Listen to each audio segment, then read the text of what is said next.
The Fairy Bride. Once there was a lovely young girl named Ninizoo, the only daughter of an Indian chief who lived on the shore of Lake Superior. Ninizoo in the Indian language means "my dear life." It was plain that her parents loved her tenderly and did everything in their power to make her happy and to shield her from any possible harm. There was but one thing that made them uneasy. Ninizoo was a favorite with the other young girls in the village, and joined them in their play, but she liked best of all to walk by herself in the forest, or to follow some dim trail that led into the heart of the little hills. Sometimes she would be absent for many hours, and when she returned, her eyes had the look of one who has dwelt in secret places and seen things strange and mysterious. Nowadays, some persons would have called Ninizoo romantic. Others, who can never see a thing that is not just beneath their noses, would have laughed a little in a superior sort of way, and said she was a dreamer. What was it that Ninizoo saw and heard during these lonely walks in the secret places of the hills? Was it perhaps the fairies? She did not say, but her mother, who wished her to be more like other girls, and who would have liked to see her marry and settle down, was much disturbed in mind. The mischievous little fairies known as Pukwudgies were believed to inhabit the sand dunes where Ninizoo so often went to walk. These were the sand hills made by Grasshopper when he danced so madly at Manabozho's wedding, whirling the sand into great drifts and mounds that may be seen to this very day. The Pukwudgies loved those hills, which were seldom visited by the Indians. It was just the place for leap-frog and all hands round in the twilight of summer days. They were said to gather here in little bands, playing all manner of pranks. Then, as night came, they would make haste to hide themselves in a grove of pine trees known as Manitou Wak, or the Wood of the Spirits. No one had ever come close to them, but fishermen, paddling their canoes on the lake, had caught glimpses of them from afar, and had heard the tiny voices of those merry little men as they laughed and called to one another. When the fishermen tried to follow, the Pukwudgies would vanish in the woods, but their footprints, no larger than a child's, could be seen on the damp sand of the little lake in the hills. If anything more were needed to convince those doubters who did not believe in fairies, the proof was quickly supplied by fishermen and hunters who were victims of their tricks. The Pukwudgies never really harmed anyone, but they were up to many kinds of mischief. Sometimes a hunter, picking up his cap in the morning, would find the feathers plucked out. Sometimes a fisherman, missing his paddle, would discover it at last in a tree. When such things happened, it was perfectly plain that Pukwudgies had been up to their pranks, and few persons were still stupid enough to believe it could be anything else. Ninizoo had her own ideas concerning these little men, for she, like Morning Glory, had often listened to the tales that old Iagoo told. One of those stories was the story of a happy land, a far-off place where it was always summer, where no one wept or suffered sorrow. It was for this land that she sighed.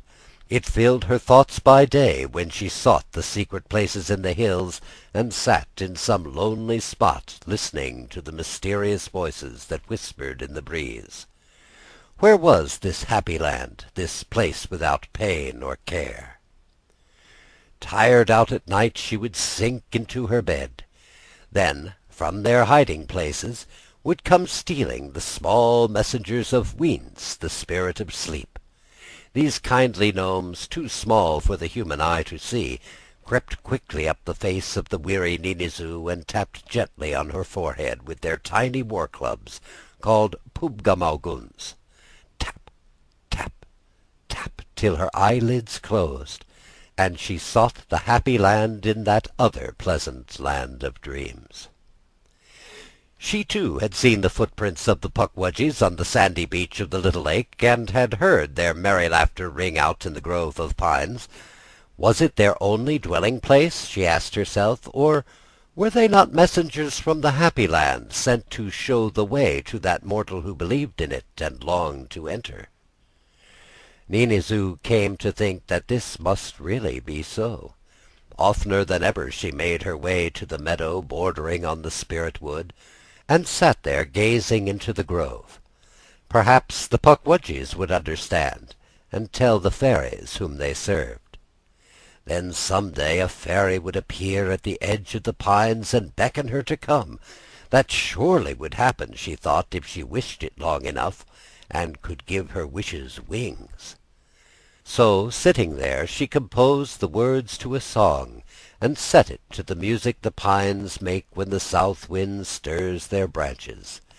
Then she sang, "Spirit of the laughing leaves, fairy of the forest fine, listen to the maid who grieves for that happy land of thine. From your haunt in summer glade, hasten to your mournful maid." Was it only her fancy that she seemed to hear the closing words of her song echoed from the deep woods where the merry little men had vanished? Or was it the Pukwudgies mocking her? She had lingered later than usual. It was time to go. The new moon swung low in the western sky, with its points turned upward to the heavens. An Indian would say that he could hang his powder horn upon it, and that it meant dry weather, when the leaves crackled under the hunter's feet, and the animals fled before him, so that he was unable to come near enough to shoot. And Ninizoo was glad of this. In the happy land, she declared, no one would suffer, and no life would be taken. Yet it was a hunter that her mother wished her to marry, a man who spent his whole life in slaying the red deer of the forest, who thought and talked of almost nothing else. This came into her mind as she rose from her seat in the meadow and cast a farewell glance at the pines.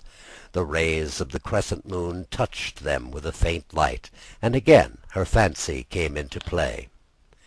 What was it that seemed to move along the edge of the mysterious woods? Something with the dim likeness of a youth, taller than the Pukwudgies, who glided rather than walked, and whose garments of light green stood out against the darker green of the pines. Ninizoo looked again, but the moon hid behind the hills. All was black to the eye. To the ear came no sound but the creepy cry of the whippoorwill. She hastened home. That night she heard from her mother's lips what she had long expected and feared. "Ninizoo," said her mother, "I named you my dear life, and you are as dear as life to me. That is why I wish you to be safe and happy. That is why I wish you to marry a good man who will take the best care of you now, and will protect and comfort you when I am gone. You know the man I mean."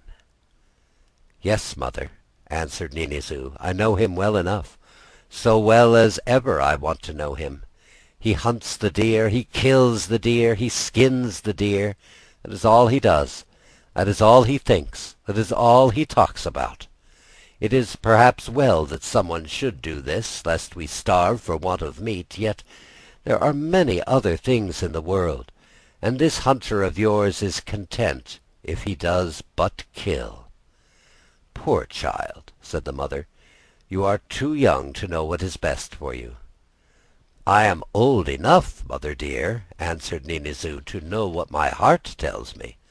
Besides, this hunter you would have me marry is as tall as a young oak, while I am not much taller than one of the Pukwudgies. When I stand up very straight, my head comes up little higher than his waist. A pretty pair we would make." What she said was quite true. Ninizoo had never grown to be much larger than a child. She had a graceful, slender body, little hands and feet, eyes black as midnight, and a mouth like a meadow flower. One who saw her for the first time, passing upon the hills, her slight figure sketched against the sky, might have thought that she herself was a fairy. For all her gentle, quiet ways, and her love of lonely places, Ninizoo was often merry, but now She seldom laughed. Her step was slow, and she walked with her eyes fixed upon the ground. When she is married, thought her mother, she will have other things to occupy her mind, and she will no longer go dreaming among the hills. But the hills were her one great joy. The hills and the flowery meadows where the lark swayed to and fro, bidding her to be of good cheer as she perched on a mullein stalk. Every afternoon she sat singing her little song. Soon she would sing no more. The setting sun would gild the pine grove, the whippoorwill would complain to the stars, but the picture would be incomplete. There would be no Ninizoo, for the wedding day was named. She must be the hunter's wife. On the day set for her marriage to the man she so disliked, Ninizoo put on the garments of a bride. Never had she looked so lovely. Blood-red blossoms flamed in her jet-black hair. In her hand she held a bunch of meadow flowers mingled with the tassels of the pine. Thus arrayed, she set out for a farewell visit to the grove. It was a thing they could not well deny her, but as she went her way the hills hid her from sight. The wedding guests looked uneasily at one another. It was something they could not explain. At that moment a cloud blew up from nowhere across the sun. Light that had been there was now a shadow. Was it a sign? They glanced sidelong at the hunter, but the bridegroom was sharpening his sheath knife on a stone. Sunshine or shadow, his thoughts were following the deer. Time passed, but Ninizoo did not return. Then so late was the hour that the wedding guests wondered and bestirred themselves. What could be keeping her so long? At last they searched the hills. She was not there. They tracked her to the meadow where the prints of her little moccasins led on and on into the grove itself. Then the tracks disappeared. Ninizoo had vanished. They never saw her more. The next day a hunter brought them strange news. He had climbed a hill. On his way home by a short cut he had paused there a moment to look around. Just then his dog ran up to him, whining with its tail between its legs. It was a brave dog, he said, that would not run from a bear, but this one acted as if he had seen something that was not mortal. Then the hunter heard a voice, singing. Soon the singing stopped, and he made out, far off, the figure of Ninizoo, walking straight toward the grove, with her arms held out before her. He called to her, but she did not hear, and drew nearer and nearer to the spirit wood. She walked like one who dreams, said the hunter, and when she had almost reached the woods, a young man, slender as a reed, came out to meet her. He was not one of our tribe. No, I have never seen his like. He was dressed in the leaves of the forest, and green plumes nodded on his head. He took her by the hand. They entered the sacred grove. There is no doubt that he was a fairy, the fairy Evergreen.